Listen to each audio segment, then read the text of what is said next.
presidential historian says President's Day is ridiculous. We should scrap it. What do you mean? It is a little bit silly. I mean, we have had some real duds, so I'm not sure we really want to be celebrating all presidents. And the tradition actually comes from celebrating birthdays, which is a celebration that we inherited from celebrating the king. And I'm just not sure that that's exactly what we want. I think instead it makes a lot more sense to celebrate actions. Let's celebrate Washington returning his command and ensuring that there wasn't a military dictatorship. Let's celebrate Lincoln's Emancipation Proclamation, things that they actually had control over as opposed to their birthday. I think a lot of people were taught in school, okay, it's President's Day. We're just celebrating the fact that we've had all of these various presidents. That's, of course, not the case now, what you're saying.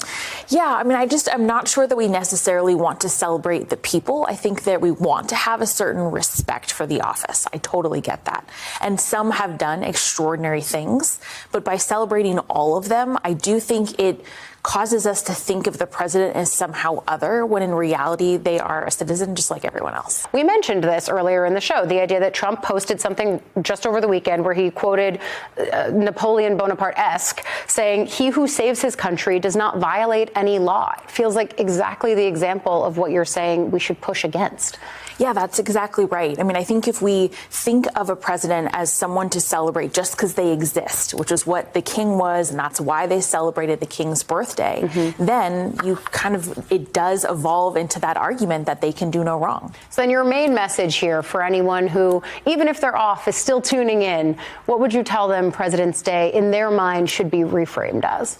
Think about the things that are really worth celebrating. Think about the actions and the leadership that we want presidents to embody, and celebrate that instead. Yeah, so we got to talk about MSDNC, the most Trump deranged network on television. And they're taking their Trump derangement to a whole new level, okay, where they're now calling to cancel President's Day due to the fact that President Trump is in office, okay, because best believe if Trump was not in office, they wouldn't be having this conversation, right, about how it should be canceled.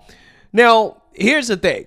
I personally actually do have some issues with President's Day, in the sense that President's Day, originally, it was supposed to be a celebration of George Washington's birthday, the first president of the United States. Now, George Washington is probably one of the most remarkable, if not the most remarkable, president in American history. And I don't like the fact that President's Day has been watered down to basically overlook President Washington and what he did for the country. In fact, today when I was in the gym, and I try to do this on every President's Day, is remind myself to either read Washington's farewell address or to listen to it, because the warnings that he gave in that speech definitely has applied throughout all of this country's history. Like, for example, he talked about national unity as a foundation for strength. He warned against sectionalism, okay, and dividing the country based off geographic location.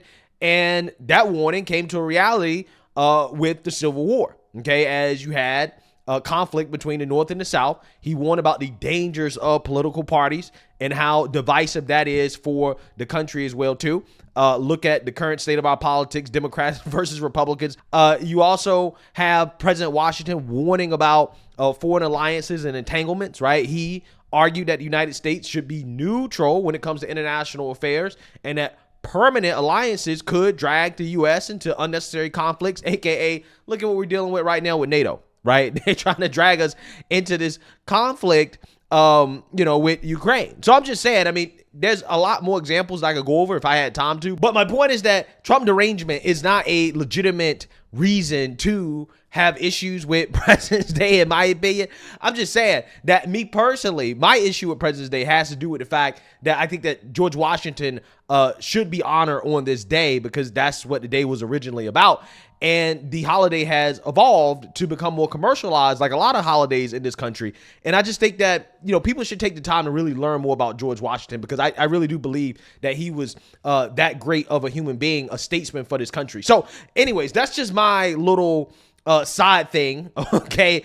Derangement from MSNBC is what we got to talk about, because, again, they're taking it to a whole new level, okay? There was a Delta jet crash at Canada's Toronto Pearson Airport, okay? And the jet ended up upside down. Now, I'm not sure how this happens, okay? How does a jet end up upside down on the runway? Now, as you can see, There's a lot of ice. It's very cold. So maybe that has something to do with it, right? The weather conditions. Still don't know exactly how that happened. But NBC, which is the parent company of MSNBC, basically the same thing at this point. They decided to try to connect this to Trump, right? This is what they did in their coverage. Take a look. Everything, drop it. Come on. Don't take your video. Take that phone away. Holy fuck. Holy fuck. Holy fuck. Oh my fucking God. Yo, I was just on this fucking plane. Oh my God.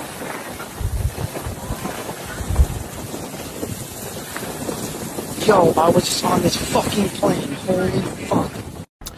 18 passengers were injured. Some have critical injuries after a Delta flight overturned while landing in Toronto, Canada. Good evening. I'm Steve Eager. Hi, everybody. I'm Heather Hayes. So that flight was from Minneapolis going to Toronto. It had 80 people on board. Miraculously, initial reports say no fatalities.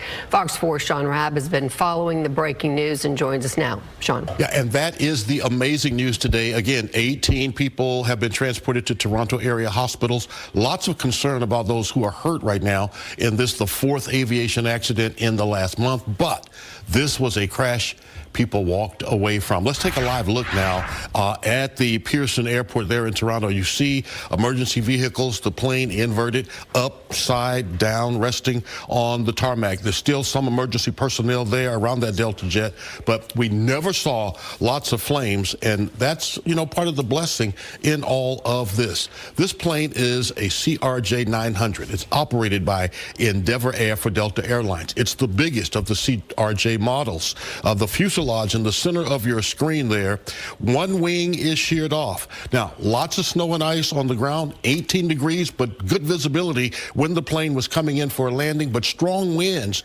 as the plane made its hard landing. We talked with pilot and aviation attorney Ron McCallum, who says this could have been a horrific accident. Here's the best thing that I can see from a fellow aviator. When the pilot tells you to put on your seatbelts, they mean it, and they're there for a reason. If people were unbelted with that aircraft going on its back in such a form, there would be so many more injuries that would be completely avoidable. But it seems like everybody paid attention on this one, including the crew. Well, those passengers who we saw walking away will certainly have a story to tell when we're able to hear from them. Clearly the environment, in this case the wind, gusting to 35 knots, about 40 miles an hour when the plane made final approach to land, will be a big focus of investigators, along with the aircraft itself and, of course, the pilots. I did want to, underscore, to pick up on the conversation you were just having, though, in terms of the recent string of aviation incidents, Tom. This is going to yet again raise the concern about FAA staffing, air traffic control staffing. Now, this is a Canadian air traffic control tower, and this is under Canadian authority once it crosses the border. And yet, as you know, there has been this talk about maybe staff cuts at the FAA as a part of President Trump's effort to trim down the federal workforce. And yet, as you also know, the FAA has been complaining for years that they are understaffed in critical job positions, especially air traffic control. I was having a conversation with somebody today about whether air traffic control in America is being affected by the staff cuts. So far, not to their knowledge, and yet other positions related to maintaining critical equipment appear to have been cut. So this is going to feed into all of these recent incidents, and the safety of the total air traffic system is going to be very much a part of the conversation as we go forward, at least on this side of the country, of the border, I should say. Yeah, so thank God that, at least as of right now, none of those passengers were fatally injured, okay, at least as of the making of this video. But this coverage from NBC is just unbelievable, absolutely unbelievable. And this is the reason why the American people don't trust our media, okay? You have a plane crash in Canada, has nothing to do with the United States outside of, I don't know, the plane leaving the United States. But we don't even know the cause of the crash or anything like that. And here comes the media talking about how this somehow can be connected to President Trump's layoffs of federal workers. It's like, well, this plane crash happened in Canada. Doesn't really have that much to do with the United States. But again, that doesn't stop NBC from running their Trump deranged commentary, trying to connect it to President Trump. Truly despicable behavior from a so-called news outlet. And this is why these so-called news outlets continue to see declines in the ratings. Okay, MSNBC currently is down 13% in total viewers and 2% in the total demographic. During total day, the network was down 22% in total viewers and 14% in the demo versus the same period a year ago, right? So basically, MSNBC, they're struggling heavily, right? Well, why are they struggling heavily while Fox News is up over 50% in total viewers, 76% in the key demographic, and total day, they're up plus 50% and 56% in the demo? Well, why is that? Well, because, again, of this type of news coverage, right? Where you're blaming a plane crash on the president, even though it's in another country. It has nothing to do at all with the president of the United States or what's currently going on with our federal government. It's, again, it's just unbelievable. It's unbelievable. They just can't help themselves. They can't help themselves. They can't help themselves. MSNBC, NBC, they're going to be Trump deranged to they have no viewers, right? Until they're absolutely nobody watching the channel because they've lost so much credibility, okay? Even with their core audience with this type of stuff.